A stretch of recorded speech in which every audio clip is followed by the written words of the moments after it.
Bismillahirrahmanirrahim. Alhamdulillahirabbil alamin wassalatu wassalamu ala asyrafil anbiya'i wal mursalin sayyidina wa maulana Muhammad khataman nabiyyin wa ala alihi wa sahbihi ajma'in amma ba'du. Alhamdulillah, kita sekarang memasuki masalah baru, bab baru. Sebelumnya kita sudah bahas masalah istinja, sunnahnya, kemudian caranya dan lain sebagainya. Kemudian kita memasuki babul ghusli, masalah mandi sekarang. Dikatakan ta'riful ghusli lughatan as-sailan. Secara bahasa, pengertian dari ghusli itu adalah mengalirnya air. Sailan, mengalirnya air. Ya. Wa syar'an ta'mimu jami'il badan bil ma'i biniyati makhsusah. Meratakan seluruh badan dengan air dengan niat yang khusus. Jadi meratakan seluruh badan dengan air dengan niatan yang khusus. Kemudian al-farqu bainal ghusli, masalah bahasanya. Al-farqu bainal ghusli wal ghasli wal ghisli. Al-ghuslu pakai dhammah, ghuslu itu ta'mimu jami'il badan bil maknanya meratakan air ke seluruh badan. Ghuslu. Ya. Makna ghuslu pakai fathah. Ai ismun li ghusli ba'dil a'dha, nama untuk membasuh sebagian dari anggota. Misalkan membasuh sebagian dari anggota wudhu dan lain sebagainya. Kemudian ghislu pakai kasrah. Ismun lima yudhafu ilal ma' minas sabuni aw ghairihi. Makna ghislu itu berarti sesuatu yang dicampur dengan air, seperti misalkan sabun atau apalah namanya, ya, sabun atau sesuatu. Nah itu namanya ghislu. Kemudian ahkamul ghusli salah khamsatun. Hukumnya sekarang. Hukumnya mandi itu ada lima hukum. Mandi secara umum ya. Mandi secara umum itu ada 5 hukum. Yang pertama wajibun. Wajib. Yang pertama wajib. Yaitu idza nadharal ghuslal masnun. Kalau dia menadharkan mandi sunnah. Karena kita ketahui bahwa kalau ada amalan sunnah dinadharkan maka menjadi wajib. Ya, amalan sunnah dinadhar maka jadi wajib. Khusus amalan sunnah toh. Kalau amalan-amalan wajib dinadhar ya tidak perlu dah, sudah wajib. Atau amalan mubah. Kalau amalan mubah dinadhar tidak juga menjadi wajib.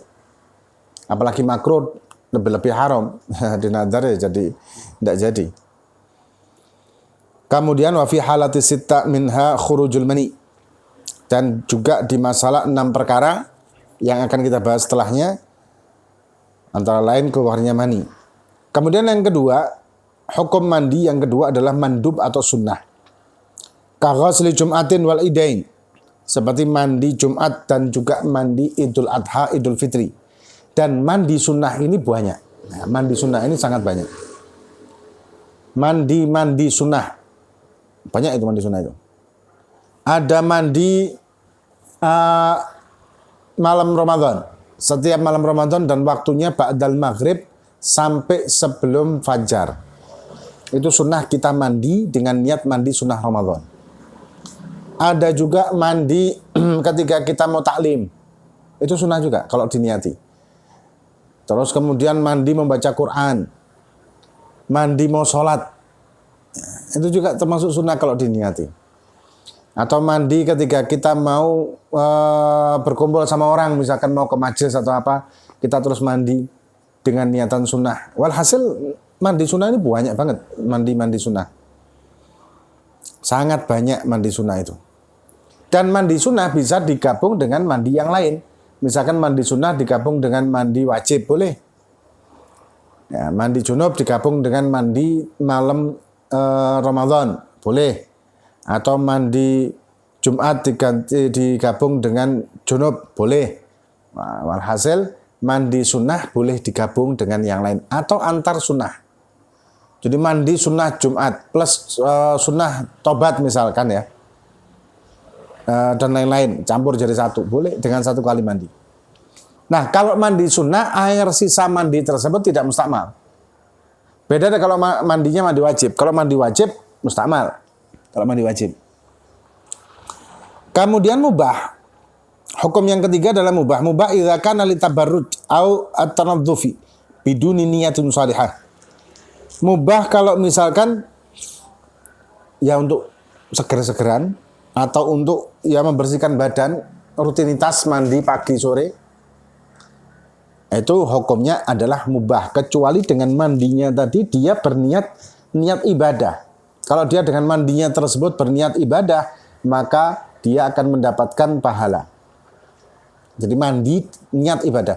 Karena kan sudah kita pernah bahas, amalan yang hukum asalnya adalah mubah, kalau diniatkan ibadah maka berpahala. Amalan yang asal hukumnya adalah mubah, diniatkan jadi pahala. Kemudian yang keempat makruh, al-ghuslu bil inghimas lis-shaim. Makruh hukumnya kalau orang puasa mandi dengan menyelam. Hukumnya makruh. Walaupun orang tersebut mandinya mandi wajib, misalkan junub, tapi mandinya dengan menyelam. Mandinya dengan menyelam, maka hukumnya makruh. Kemudian yang terakhir haramun. Nah, haram terbagi menjadi dua. Haram ma'asihah, haram tapi sah. Dan yang kedua, haram ma'adamisah, haram tapi tidak sah mandinya. Apa? Yang pertama, mandi tapi haram tapi sah. Idza kana bima'in maghsub, kalau dengan air yang colongan, air curian. Misalkan ada pipanya tetangga, misalkan pipanya tetangga itu ada yang bocor ke tempat kita, kemudian kita tampung dan kita pakai mandi, haram. Walaupun mandinya sah, wudhu juga begitu. Wudhu tapi dengan air curian, hukumnya sah tapi haram. Wudhu dengan nyolong banyu. Atau ini PDAM itu. PDAM mungkin ya. Terus kemudian ada orang yang nyuri PDAM. Mungkin di alatnya diakalin atau gimana caranya, akhirnya air itu mengalir tapi meterannya berhenti. Nah, meteran itu dipakai untuk wudhu atau untuk mandi wajib, hukumnya sah tapi haram. Tapi sah, tapi haram. Nah, ya percuma sih sebetulnya ya. Walaupun sah tapi haram lah, ngapain? Kalau yang tidak sah, idza kanat haidhan binniyati ta'abbud. Seperti contoh mandi tapi tidak sah. Perempuan yang haid, mandinya niat mandi ibadah, hukumnya haram dan tidak sah. Kecuali kalau mandinya itu untuk Idul Fitri, Idul Adha, tetap sunnah perempuan haid atau nifas mandi ketika Lebaran. Nah, waktunya Lebaran itu, mandi Lebaran itu waktunya setelah jam 12 malam sampai berangkat ke sholat. Ya, kalau si perempuan haid, otomatis dia tidak sholat id kan, maka kalau si perempuan itu haid atau nifas, dia cukup mandinya ya sebelum berangkat aja sudah, tapi tidak berangkat ke sholat id. Nah, tapi tidak tahu tahun ini ada tidak sholat id? Nah, ada tidak sholat id tahun ini? Wallahu a'lam. Ini bab mandi. Atau seorang perempuan yang dia umroh, ya, atau umroh atau haji, kemudian dia mandi sunnah, boleh gitu. Sedangkan dia dalam keadaan haid. Karena satu-satunya amalan umroh ataupun haji yang tidak boleh dilakukan ketika haid atau nifas adalah tawaf. Kalau tawaf perempuan haid tidak boleh. Kalau yang lain tidak masalah. Ya. Kalau perempuan tidak masalah. Ini ada pertanyaan di Instagram. Berarti kalau wanita haid, kalau cuci muka kayak wudhu tapi biniati ibadah gak boleh. Kalau dia perempuan itu mencuci mukanya dengan niat ibadah, ibadah gimana maksudnya? Kalau misalkan dia nyuci muka terus tangan terus kayak model wudhu dengan niatan wudhu, ya haram. Tapi kalau niat ibadahnya ibadah gimana? Yang dimaksud ibadah di sini adalah amalan-amalan yang memang disunahkan. Seperti mandi malam Ramadan. Itu kan amalan yang disunahkan. Ya. Atau kalau cuci muka saja apakah disunahkan? Enggak kan? Kalau cuci muka aja. Ya kan enggak ada kesunahan untuk cuci muka. Yang ada adalah wudhu secara sempurna. Ya. Itu pertanyaan di Instagram. Nah, kemudian yang sering kita bahas ya, yang sering kita kaji itu masalah perempuan yang haid atau nifas tidak boleh memakai shampoo. Apa? Keramas itu ya, sampoan. Perempuan yang haid atau nifas ketika mandi tidak boleh memakai shampoo. Itu pemikiran yang salah atau pengertian yang salah atau pemahaman yang keliru. Kenapa? Tidak ada masalah perempuan haid atau nifas dia pakai shampoo, mandi biasanya dia pakai shampoo, tidak ada masalah. Tidak ada larangan. Ya pakai shampoo itu. Nah, kalau misalkan perempuan tersebut selesai dari haid atau nifas, apakah wajib mandi? Wajibnya itu pakai shampoo. Pakai shampoo. Ya kalau misalkan dirasa rambutnya tersebut tebal dan air tidak mungkin masuk ke sela-sela rambutnya, kecuali dengan sampo, maka ya harus dengan sampo. Kalau memang seperti itu. Tapi bukan berarti sampo ini wajib kalau orang tersebut mandi besar. Kalau mandi besar berarti harus mandi wajib. Enggak. Nah, karena kita kemarin bahas kan masalah keramas ya. Kan kita bahas kalau keramas, apakah seorang yang mandi junub itu wajib keramas? Enggak.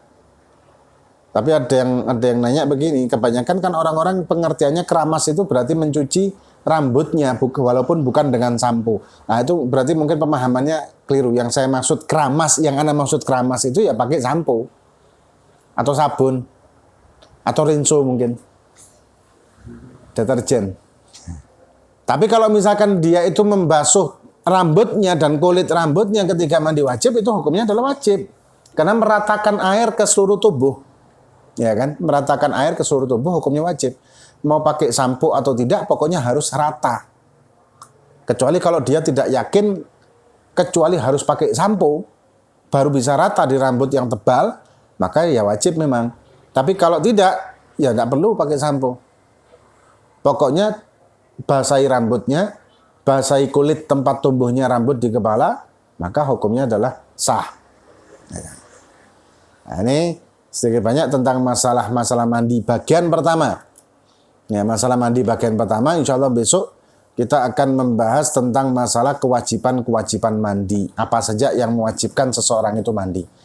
Moga-moga bermanfaat bagi kita. Fiddin wa dunya wal akhirah. Wallahu a'lam bishawab. Fatihah min Allah fakana fiddin tawal hadikun salih. Rabbana safuna salih. Salam alaihi wa alihi wasallam. Alhamdulillah. Hadis min Nabi al-Fatihah. A'udzu billahi minasyaitonir rajim. Bismillahirrahmanirrahim. صراط الذين أنعمت عليهم غير المغضوب عليهم ولا الضالين آمين